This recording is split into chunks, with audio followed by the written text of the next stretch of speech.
اسرائیلی وزیر اعظم gold mayor کہا کرتی تھی کہ میری زندگی کا سب سے برا اور سب سے خوشگوار دن وہ تھا جب میں نے مسجد اقصی کو آگ میں جلتے ہوئے دیکھا۔ جب اس سے وجہ پوچھی گئی تو کہنے لگی کہ جس روز ہم نے مسجد اقصی کو آگ لگائی اس رات میں خوف کی وجہ سے سو نہیں سکی۔ مجھے یہ ڈر تھا کہ عالم اسلام ہم پر حملہ آور ہو جائے گا اور اگر ایسا ہوا تو اسرائیل کا نام و نشان مٹ جائے گا۔ لیکن اگلے روز جب سورج چڑھا، رات بمشکل گزری تو میں نے مسلمانوں کا رد عمل دیکھا تو پھر میں مطمئن تھی کہ اب عرب کی حدود میں اسرائیل محفوظ ہے۔ اہل عرب کو دیکھے فرنگی تخیلات، اسلام کو حجاز و یمن سے نکال دو۔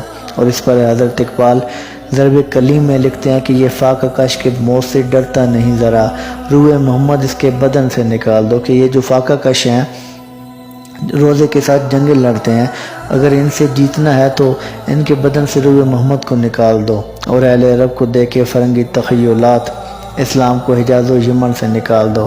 اور اے اغوانیوں کی غیرت دین کا یہ علاج، ملک کو ان کے کوہ دامن سے نکال دو۔ اور اقبال کے نفس سے لالے کی آگ تیز، ایسے غزل سرا کو چمن سے نکال دو۔ کہ یہ جو اقبال کے نغمے ہیں، اس کے لالے ہیں، یہ بھی مسلمانوں کے ایمان کو گرماتے رہتے ہیں۔